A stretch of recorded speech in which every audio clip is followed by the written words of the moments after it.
for joining us this evening. We are Caitlin and Eve from Onkaparinga Libraries, and this evening we're joined by Holden, Sheppard and Jordi Kerr. So welcome. Holden is the author of the novel Invisible Boys, and Jordi's short story Sheer Fortune was featured in the anthology Meet Me at the Intersection. Now, before we get started, we'd like to acknowledge that Caitlin and I are on Ghana country here south of Adelaide. Please pop in the chat what country you're on. It's always so great to see. And maybe Holden and Jordi, you could start off by letting us know whose country you're joining us from. Yeah, sure. So I'm here in Perth, which is Noongar country. So I'm very happy to be here from Noongar country. Thank you for having me. And hi all, I'm joining from Naarm, also known as Melbourne, which is the traditional lands of the Wurundjeri people of the Kulin Nation. Great, thanks for sharing. Now, just a quick note to the audience, if you've got any questions for these guys that you'd like us to ask, please pop them in the Q&A box. And if we've got time at the end, we'll be sure to ask them. And if you would like to borrow Holden and Jordi's books, you can place the hold on the Onkaparinga Libraries webpage or by contacting your local Onkaparinga Libraries branch, or they can also be purchased from Dimmicks at Glenelg. So we'll launch into some questions now. So the first question that we've got is, what was the inspiration behind your stories and your writing? Me first or Jordi first? Who do you want to? Jump in, Holden, go for it. Okay, I'll dive in. So my book is Invisible Boys, and the inspiration for this book is basically my own life. It is not a memoir. It is thankfully fiction, but the kind of emotional truth of what I went through growing up homosexual in a country town was something I really wanted to dive into. So that lived experience is what where the story came from. But what I did was kind of split myself into three different characters. So in the way I kind of conceived the world, a human being is kind of mind, body, and soul. So I split myself into a mind character, a body character, a soul character. So there's Zeke, Charlie, and Hammer. Each of the boys is very different, but they're all coming to terms with their sexuality. And they're coming at from different angles. So Zeke is the mind, Charlie's the heart, and Hammer is the body, which means, physicality stuff, to put it really politely. Amazing. I was really lucky that I was invited to submit a short story to the anthology Meet Me at the Intersection, which specifically celebrates diverse voices from a range of communities and acknowledges the fact that people are members of multiple communities, hence intersectionality, hence the title Meet Me at the Intersection. And for me, it was really a chance to be able to celebrate some really queer stuff. And I just tend to have a fascination with underwater things, and krakens are really cool. So it just kind of grew from there. And the first inspiration was actually much more Greek mythological of what becomes the history in the actual story that I ended up writing. I was first writing that story and then realized I didn't like it so much and made it more contemporary, but that became part of the history of the characters that are in the story today. So cool, such different inspirations as well. Now, as you've just mentioned, Holden, relationships, or both of you, play a big part in your stories. And you write really openly and honestly about love. Is that purposeful to kind of normalize LGBTQIA plus relationships? Or was that, an intentional choice? Yeah, for me, it was intentional to just show I wanted my story to be three main characters who were homosexual, who were gay. And I wanted them all, like, my idea was that it's all killer, no filler. Like, sometimes I read a book that's touted as gay literature, but it's kind of like, hey, here's, 3 chapters from a gay character and 27 chapters from the straight female best friend. And, it's not always actually diving into the lived experience of these characters. So my goal from the outset was, this is all about these boys. It has nothing to do with any of the straight characters.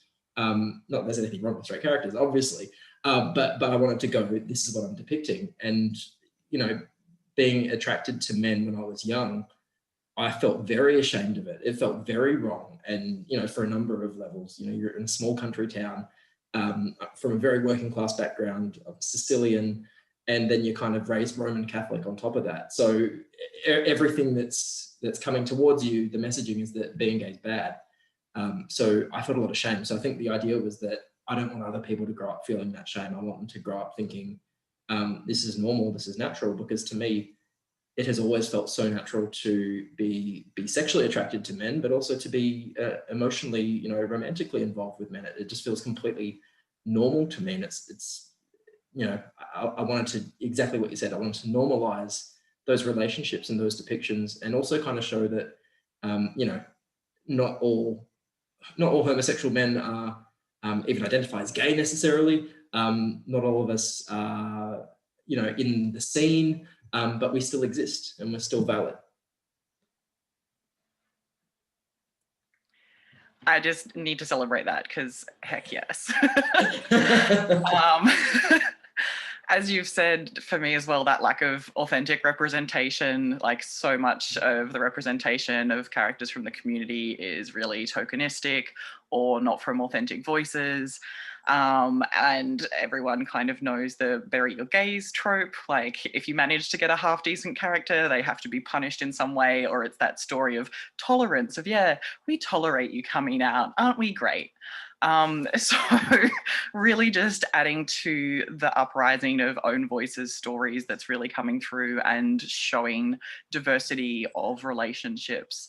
And yeah, as Holden said, very much about normalizing it, that there's unfortunately still not quite enough representation of these different relationships, and especially in more mainstream spaces. Like I come from the fan fiction world, like obviously there's a heckload of slash fic, but getting it into more mainstream places and helping to contribute to that cultural change where it is more normalized, although what the heck is normal, but yeah, very much contributing to we're here, we're queer, everyone gets to read our stories. We've been reading straight stories for so long. That was great. Thank you for sharing that with us. So Holden, mental health obviously plays a very big role in Invisible Boys. It's written about in very significant ways. I was just wondering if you could chat to us about why it's so important to talk and write about mental health in teen fiction. Yeah, that was something I did, again, very deliberately, but also organically. Like when I thought about, look, I'm going to dive into this time of my life, I thought, okay, I want to tell it like it is. I don't want to be sitting here kind of saying only that it gets better and everything's fine. I mean, that's a nice message, obviously, and it does get better once you come out. But I wanted to actually show that, you know, when you're struggling, sometimes you can't even name it. Sometimes you don't even know that what you're going through is depression or anxiety or panic disorder, or that you're dissociating. You don't know that stuff. So it's not really named in the book what these boys are going through, but they're all going through very difficult things. They're going through a lot of self-loathing. And I guess the reason I did that is because I know I did that in silence when I was a teenager. You know, from 14 to 19, I hated myself. Like I really hated how I looked. I hated the fact that I couldn't stop being attracted to men, and I tried to be straight and I couldn't. And there's so much shame that comes with, you know, not being able to be who you think you need to be. So I wanted to depict that. So I wanted to show boys struggling. I think we often don't see it. We know that boys are struggling. We know male mental health is like a massive, massive issue, but we don't really know how to fix it. So I just thought, I can't fix it, but I can show that this is what it really feels like. And I wanted to show teenagers that, you know, they're not alone. This is so normal. So many people go through this. Most of them don't talk about it publicly. Even fewer talk about it, you know, privately with a counsellor or someone. So it's important for me to do. And I think I went into this book thinking, I'm going to save all the teenagers, you know, like it was a bit of a messiah complex thing of like, you know, if I write this book, I can save them from going through what I went through. And you can't do that. But what I've found is that a lot of the a lot of the messages I get, and I get messages every day, every other day from readers, it's not often teenagers, it's often people who are adults, and I'm talking from 18 through to 80. And they go, reading this book helped me process the trauma of what I went through. So they're kind of going back to their teenage years and going, they've never looked at it since then. They've sat with that trauma in their bodies their whole lives, but they've never actually looked at it. And according to them, reading this book helped with that. So so that's why I did it. I did it just to help other people, give them permission to look at their own stuff and hopefully process it and feel better. And so important to have those stories told from a lived experience, from an authentic place. Yeah, and as Jordi was saying before, that the whole own voices thing is so important, I think, to get it right. And I certainly don't think that you can't write about suicidal ideation if you haven't had it, but you're definitely going to have a more authentic reading experience if it comes from someone who's actually been there and done it.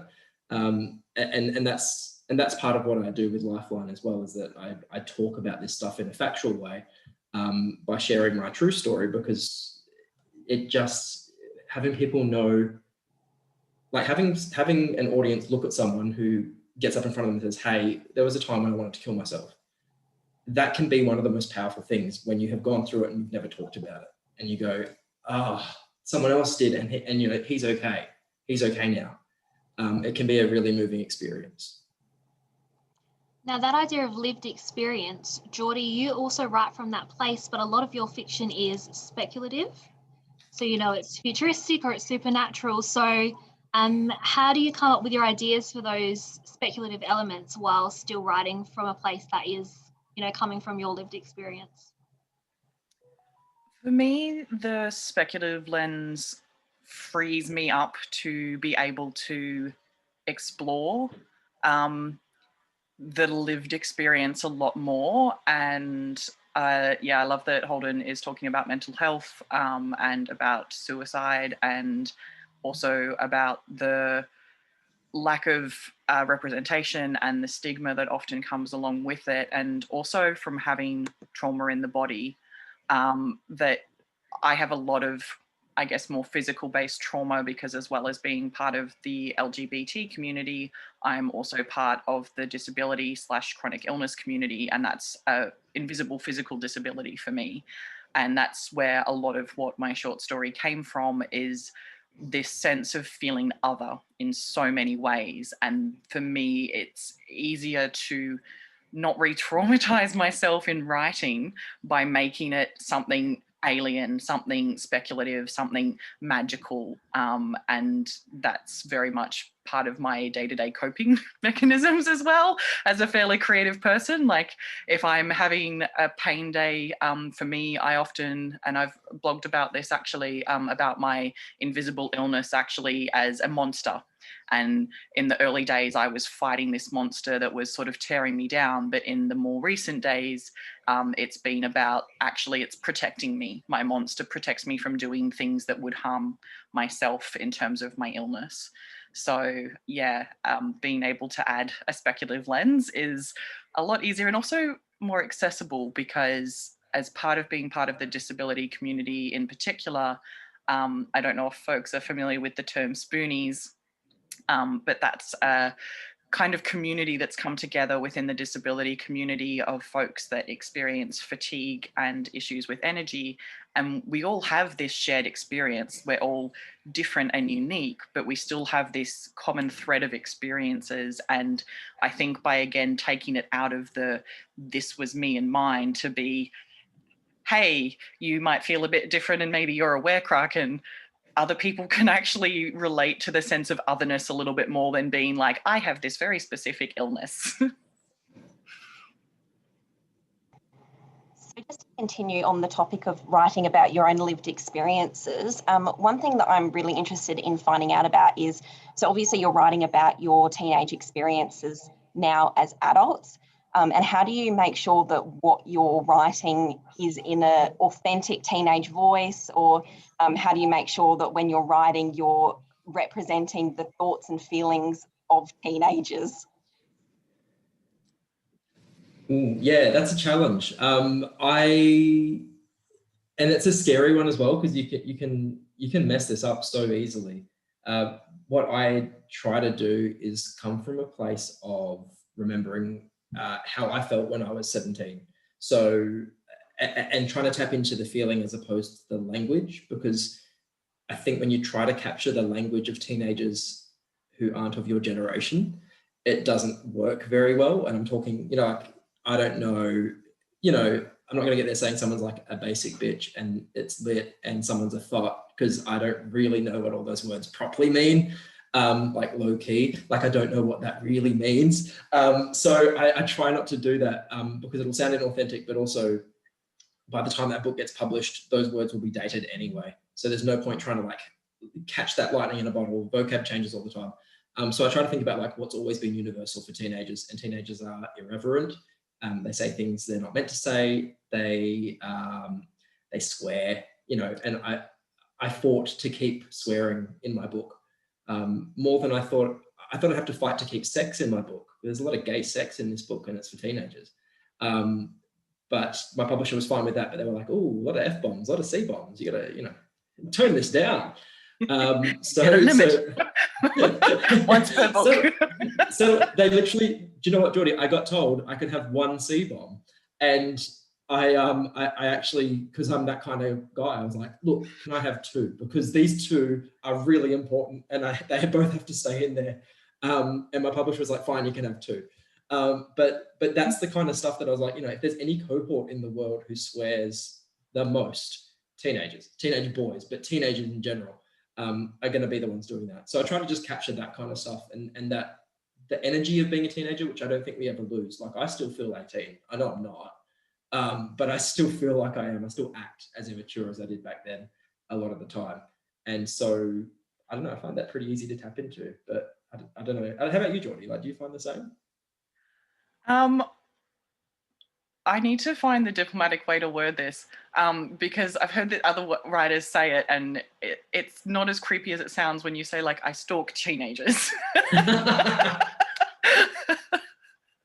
So not like that.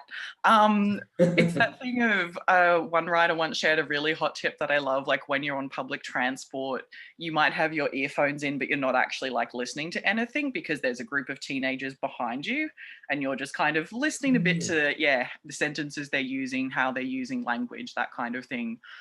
But totally agree with Holden, like nothing dates a book faster than having like the current language being used by a subculture in it.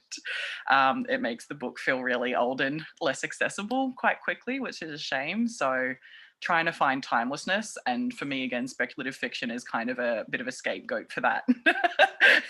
It's like, I'll just make it another world or less this world, and then it doesn't matter if I have the latest language anyway. But yeah, I also work with teenagers and I adore working with teenagers. I think teenagers are the best people in the world and are hugely underrated. And I don't think I want to be a teenager again because it's really hard, but they tell you like it is. They don't pull their punches. They're figuring themselves out. They're really amazing people that are, so often not given the power that they deserve. Agree. And they can be mean. Like I when I was writing the book I'm writing now, I started writing it. I was in Sydney at some point with my nieces, and my niece was in year 11 or 12. And I said, look, if you were going to be mean to someone, like, what would you do? And she's like, oh, we'd probably just start a group chat and not invite them and then tell them about it so they knew that the chat existed, but they weren't included. And I was like, that is so mean. Like, that didn't happen when I was a teenager, but that's so cruel. So that's my input. Teenagers can be really mean, but I'm sure they're great as well. I just throw you another question, Holden, just on that. So when I was reading Invisible Boys, obviously it's based on your own lived experience, but you decided to set it in modern day where there was dating apps and group chats and everything like that. Was that a deliberate decision, and why did you choose to set it today rather than setting it back when you were at school? I did do that deliberately because I didn't want it to be like a period, not that a period piece is 10 years old, but often there's a lot of gay stories that are set in the 90s or the 80s, and it's seen as like, oh, back then it was hard and now it's fine. And I wanted to just demonstrate maybe that these things are pretty much the same, even 10 years ahead. So I guess that's why I did it. But to be honest, I'm just really glad you knew that it's set in the modern day, because I get a surprising number of messages who are like, oh, so it was set in the 90s. And I'm like, no, they didn't have Grindr in the 90s or Facebook or Instagram. Like, how did that happen? But no, it was a deliberate decision, because I still think, especially in country areas, this is still, you know, not in the city. If you're in Perth or Melbourne or Sydney, you know, and someone says they're gay, I mean, big whoop, sometimes it feels like. But, and that's not always the case. There are families and communities where if you say that, you're terrified still to this day. But in a country town, it's still sometimes really beyond the pale to be that one person, the one gay in the village, so to speak. It can be very daunting. So I wanted to set it now. Yeah, I hard agree with that. I think people in the city easily forget just how difficult it can be in other areas. I was working in a not even rural but regional part of Victoria for a while, and people always think like, oh, gay, everyone's fine with that now. And it's like, no, I'm working with people that are experiencing homelessness and violence from parents because they've come out as gay. Like there was one kid that their parent burnt all their baby photos and disowned them because they came out as gay. Like we're not everyone is fine with it. There's still people that need to be held and affirmed and reminded that it's going to be okay. Agree.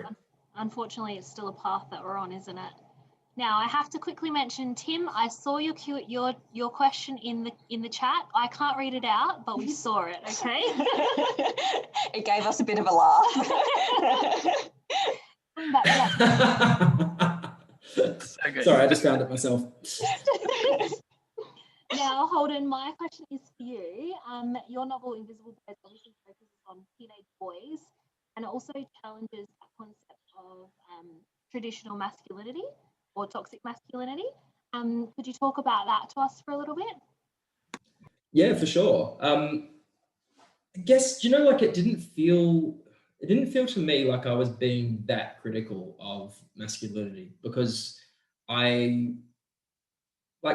of me isn't. I mean, you read the book, it kind of does. Like it's kind of going, you know, this world where to be a man means you have to not feel, and you know, you have to crush everything down and act in a certain way to be accepted by other men, otherwise you may as well die. I mean, yeah, that's not great. So I guess on some level I do critique this, and maybe I do it more heavily than I meant to.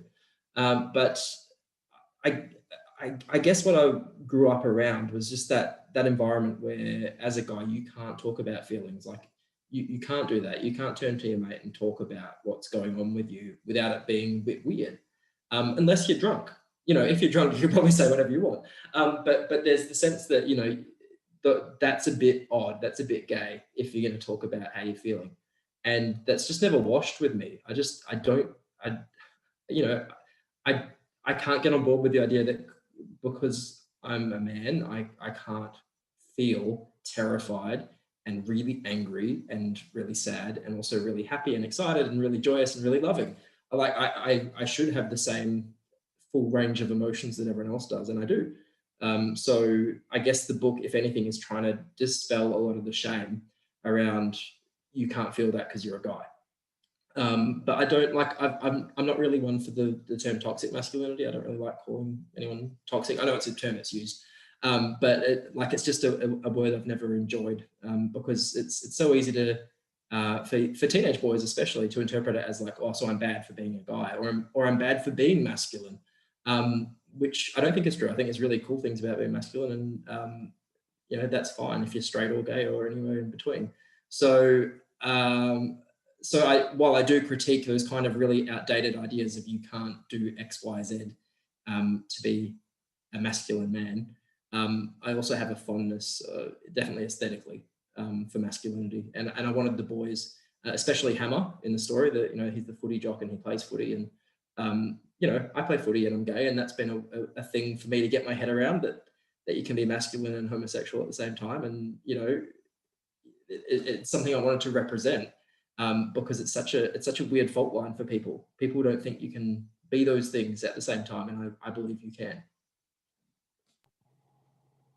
Yeah, that's really interesting. Thank you for sharing that with us. I'm curious to know if there's anyone listening today that might be interested in sharing their own stories or experiences through writing. If you could give them a piece of advice or any sort of tips about how they could go about writing and publishing, and what it feels like to write authentic stories. I'm really interested to hear your sort of tips and advice on doing that. Yeah, is that for both of us? Yeah. Okay, Jordi, you go. I need a drink. Okay. The thing that I would tell anyone that's interested in writing anything is that your voice is valid. I think particularly for folks from the LGBTIQ plus community, that again, not seeing your story told or told by people from your community, it's easy to think that your story is not worth telling. And that is very much not the case. So I would absolutely say do it. And the other thing I'd say is that a story is a story is a story. I don't think it has to be married to a particular form or a particular medium. And I must admit that when I was younger, I was a little bit of a classist snob, and did think that like it had to be a published book to be meaningful. And then I spent 4 years working in the literature field and working really closely with publishers. And I realized that while there's some really amazing people in publishing, publishing is a business. It is an industry. It is about profit. It's not really thinking about so much the quality of stories that are always being told, so much as what's actually going to sell. So the things that I've learned along the way that I would share with younger me or anyone else that was interested is that it's okay to just write it. It doesn't have to be picked up by a publisher to be valid. And that queer stories in particular have always thrived in other areas, in other mediums. Like the queer community has a big history of telling stories through music and through zines and finding each other and growing as a community through these other mediums. Nicely said. I think there's like, you know, the thing of like the joy is from the writing as opposed to having it published. Like you actually have the most fun when you're writing it. So my advice to anyone who's wanting to share their stories, I guess, is it sounds really dumb, but the advice is actually start writing now, even if you don't feel like you have the skills to write well, because what I have done in the past and a lot of people have done in the past, especially when we're teenagers, I think like we spend a lot of time drawing maps of like the fantasy world that we're creating, and we do character profiles and bios, and we do lots of research. But often I would use that as a way to not actually write. So my advice is always to people, you know, if you want to write, start writing a first draft like now. Just start writing it, and give yourself permission for it to be absolute horseshit, because it will. It's a first draft and they're meant to be. But you know, that's the only way to get better. The only way to make a better story is, there's a really good analogy of the first draft is pouring the sand into the sand pit, and the second draft is building the sandcastle. And that's kind of true. Like all you need to do is just pour some sand into this sand pit, get it done. You can fix it, make it pretty later, but get it in there. And the other thing is, if it's specifically about your own life, like if it's your own story and you're tackling it, is to make sure that you have enough distance from it that it's not going to mess you up when you try to write about it. I tried to write about a very early version of Invisible Boys in 2012 when I was doing my honours thesis. And it was only about 4 years after I came out. And I was not okay. It messed me up. Like trying to write about that, even after 4 years, I hadn't gone to therapy. And it, you know, I ended up in a really bad place. I mentally was not well. I ended up an alcoholic. Like I was not ready because it was still a fresh wound. I had not actually addressed what I'd gone through. I'd come out and I thought that was the end. Like you come out, you're done. But actually, you know, you've put yourself through a really hard time. You've got to kind of take care of yourself and process the trauma and go through it all. So I had to go to counseling. I had to get sober and I had to do all those things before I was ready. And about 2 years ago, I did a course about storytelling with Sisonke Umsimang from the Centre for Stories. And she goes, and she said this one line, and it was like, I needed you years ago and I didn't have you. So I kind of spruik this line everywhere I go, which is write from your scars, not your wounds. And that's just the best advice if you're writing about your own life. If it has scarred over enough that it no longer hurts you when you write about it, you're ready. If you're writing about it and writing about it makes you feel worse, stop and leave it alone for like a year, go get some therapy, and then come back when you're feeling good. Such good advice, especially for young people, which leads me to my next question, which is for Jordi. One of your titles is Youth Literature Advocate, and I wondered if you could speak a little bit on, you know, teen fiction is not just for teens. How do you advocate for that youth fiction genre as reading for everybody? In some ways, rather than advocating it as being for everybody, for me, it's partly about advocating for its validity. Sorry, I've got lots of thoughts now and I'm trying to put them into succinct lines. It started when I was working with the Centre for Youth Literature for a few years, and one of the big ethoses of the centre was Teens to the Front. And it's so often actually in teen spaces, most of the folks who are reading young adult fiction are middle-aged women. And that's awesome that other people are finding joy in young adult fiction. Yes, please, everybody welcome, come on in. But there actually needs to be a space in a community for teens. So it's kind of a twofold thing of making sure that teens actually have access to this material that reflects their worldview, and helping people to retain access to books in all of their myriad of forms. And then on the flip side, it is about advocating to sometimes the more literary snobs who seem to think anything from a genre does not count as like real books. And again, a story is a story is a story. The golden rule, I think, for life is don't yuck someone else's yum. But also I think whenever occasionally you'll get these stories in places, news feeds like The Guardian and things like that, where someone will write a scathing thing about how, you know, teens these days aren't reading the classics. And it's like, you haven't read young adult fiction. You don't know the classics that are being born today and the amazing quality of writing that is going into it. And it becomes really apparent, I think, when anyone is actually a fan of young adult fiction, that they know how amazing it is. And the other thing is that young adult fiction is not a genre, it's a category based on an audience. So it is very diverse. Like, you've got your amazing high literary works and you've got your pulp fiction, fun read, easy to access, maybe not literary giant works. You've got everything. So you can't just write off young adult fiction as saying it's not highbrow because you're not looking closely enough. Yeah, I think as librarians, we can relate to that. Definitely, yeah. So question for you, Holden. Any more details about the possible upcoming Invisible Boys movie or TV series that was announced a couple of months ago? Yeah, this is so exciting. I mean, even getting a book published is like, that's the grail that you work for, but this is like cherry on the top. You know, this is so exciting. And I know I mixed a metaphor just then because you don't put a cherry on top of a grail. But anyway, so it has been optioned for both film and TV rights have been optioned, but we're pursuing TV. So it's going to be a TV series. The director is Nick Verso. He's a gay man himself, and he gets it. He really, really gets it. So and producer is Tanya Chambers, who is like a powerhouse in the industry. So I'm very, very lucky to have this situation unfolding.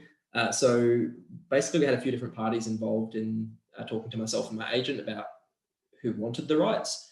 And Nick basically said all my three things. I had like three things that I really wanted the adaptation to do. And before I could say any of them, he listed them all off just off his own head. He was like, this is what the story needs to be. He was like, it needs to be filmed in Geraldton. It needs to be, it needs to like depict these different kinds of gay boys. It can't just be the stereotypes. It needs to be really different, and not even just gay. It needs to be homosexual, or, you know, are they straight, but they sometimes like boys. Like, it needs to be showing that full diversity, the masculine, homosexual, all of that needs to be in there. And the third thing is it has to have the sex. You can't, this adaptation cannot shy away from the sex and the grittiness of the book. And so he says all this, and I'm just like, this is the guy, this guy gets it. So, so that's the plan. So we're at the stage of getting money. We need to get funding. And then the idea would be probably early next year, we'd be hoping to look at the writer's room. My agent negotiated for me to be involved, and Nick was very happy to accommodate that.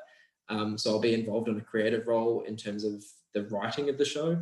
I don't get a say in other cool stuff like, I don't know, music or casting or anything like that. So if you want to be an extra, I can't help you because everyone I've ever met has come out of the woodwork to ask if they can be an extra. But I have secured my own role. I'm going to be an extra. I'm going to do like a little Stan Lee thing. Hard to say, you get a cameo, right?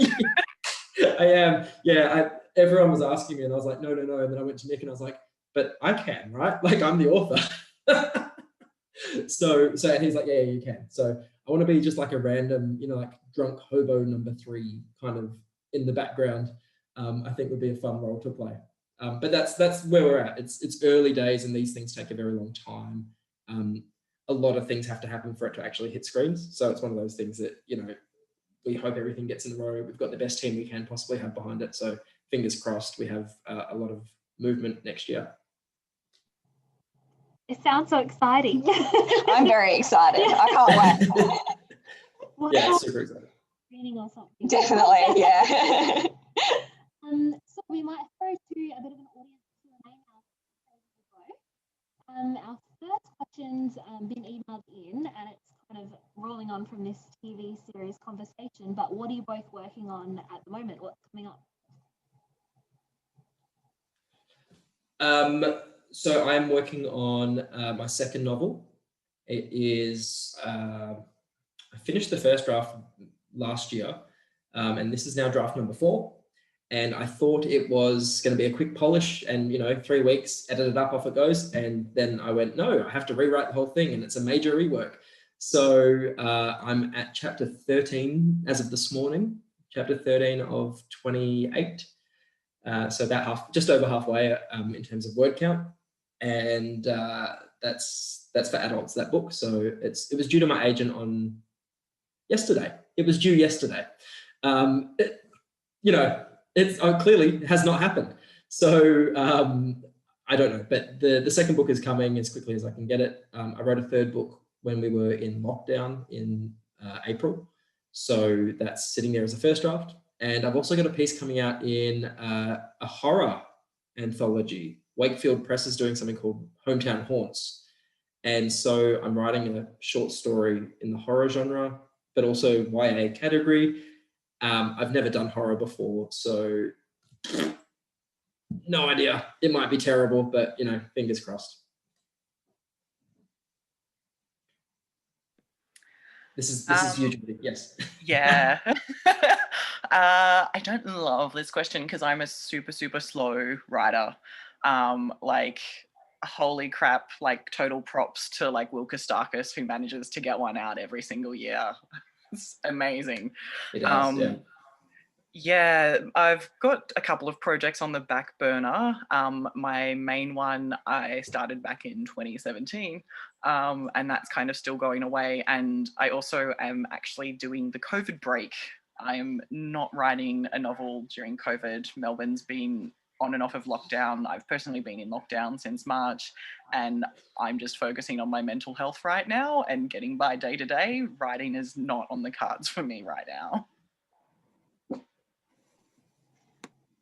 Oh, well, hopefully we'll see something from both of you soon or coming up. We've got a question from an audience member. So Andrew has just asked, what advice would you give to parents struggling with helping their kids with their identity? Jordi, you go. You look more prepared. So many things. The first thing I would say is that having parental support makes a massive difference. And that should never be, I think, underrated, that especially often with the LGBTIQ+ community, we are actually talking about the difference between life and death. having the support of a parent makes an amazing difference, because folks from the community may as well as be struggling with their identity themselves. They're at high risk of rejection by their peers. So having a safe space at home that they can come home to, where they can be themselves, where they can have open conversations, where they can explore these things, makes a massive difference. So first of all, 2 big thumbs up, A+, well done to you for wanting to be there for your kid. I know a lot of parents might want to be and also don't know how.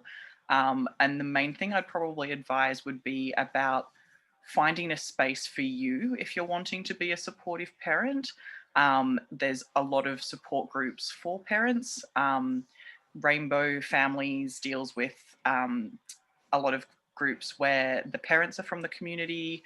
There's often in different places, I think it's sort of right around Australia, but I think more active actually in Queensland and New South Wales is the PFLAG, Parents and Friends of Lesbian and Gays. It is also more inclusive of just gay and lesbian, but that's a real support place for parents.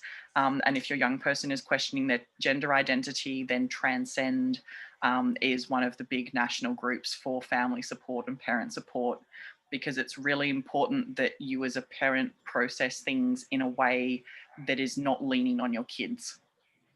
And then the other part of that, once you're looking after yourself in your space and doing your work, is obviously getting that support for the young person as well. It might be really scary for them. If they're open to connecting with community, just being able to find other people that are going through a similar journey to them can make a really big difference. Again, that thing of, you know, if their friends at school might not be across it, might be a bit concerned about it. So actually finding folks that are having that experience.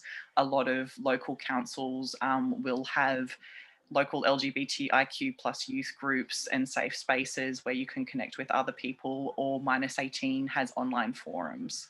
I feel like I could list resources forever and a day. And obviously, you know, if they're questioning, you can buy a book like one of ours and like just leave it lying around the lounge room, see if they pick it up, see what they think, have a conversation. It's a nice subtle way to open up a discussion. Just leave gay things lying around the house and a bit of trans literature here and there. Oh, that's great. I don't know how to follow that. Sorry, I think I just spoke about everything. Yeah, I think you've covered it. I guess mine is less, I don't know all the resources. You've got some great resources there. I think, I know we have PFLAG here in Perth. I guess my thing is like, what I really wanted from my parents was like, I wanted to know they still love me. I wanted to know they were still proud of me. I wanted them to treat me like I was still the same person. Even if there was this new facet of me, it didn't completely change who I was. So I think if you're doing those things, you know, if your kid comes out to you in whatever way and you're going, cool, I still love you. I'm really proud of who you are. And I'm so happy for you and I'm here for you. Yeah, that's the most important thing you can do as a parent, I think, full stop, regardless of whether your kid is coming out or not. The other thing I see a lot of, I didn't have it happen to me, but I see it happen a lot to other people, and I get pissed off on their behalf, is when someone talks about them like, oh yeah, we could all tell they were gay, but they didn't know until they were 20 something, but we all knew and we all talked about it. And I know that happens and that's fine, but that's just making a huge assumption. And it's also kind of taking away that person's own kind of ability to define themselves. Like it's their call. So I know people kind of say that about people behind their back, but I'm always like, maybe don't say that to them. Like, you know, maybe don't tell them that you knew and they didn't. And, you know, and don't make it about you. It's not about you. It's about them and their identity. And I think the other thing is like, leave them alone a bit to like do what they need to. I know for me, like I didn't, you know, I wanted to go whore around and sleep with guys. So, you know, I don't really want my parents digging in and asking questions about that. So give them the space to like, you know, grow up and be, you know, an adult and a sexual being and explore that without kind of, you know, I had someone who has a teenage son and she was like, oh, you know, he's been looking at porn. So I think I'll have a chat to him. I was like, do you know what? Or you could not. Or you could actually just let him just let him find out, you know, what he likes without his mother kind of crossing every boundary in the world and getting involved in a way that's not really healthy. So I'm always a bit like, you know, there are some things that you want to be supportive of your kids, and there's some things where you want to be like, look, they've got to find their way and explore in their own space. This is not a space for you as a parent. This is a space for them, and just give them that space. Some really great advice and resources from both of you there. And I'd really recommend as well, if you're local to us here in Onkaparinga, to check out the Onkaparinga Youth Facebook pages and Instagram pages. We know that they run a lot of great programs and partnerships where you can also go for support. Very sadly, we are out of time, and it's been absolutely awesome speaking to both of you this evening about all things YA fiction and LGBTQIA+ representation and mental health, and all about your writing process when it came to these novels. If anyone is in need of support, we've posted some links in the chat with some phone numbers as well, and we encourage you to reach out and get in contact and speak with someone if you do need that support. Yeah. Thank you so much for joining us. Now I'm going to quickly run through the really boring stuff. We're going to send out a feedback link to you guys in the next couple of days. Just to let us know how you went. Libraries really rely on your feedback for us to keep offering events like this one. So please let us know what you thought and if you thought it was fantastic. The recording of this one will be live on our YouTube page from tomorrow. So if you've got anybody who you think would really benefit from watching, please share the link. We'll include that in the feedback email as well. And yeah, don't forget to borrow these amazing books from your local library. Awesome. Thanks so much again. Bye. Thank you for having us. Thank you, Jordi. Thank you, Eve. Thank you, Caitlin. Thank you, everyone.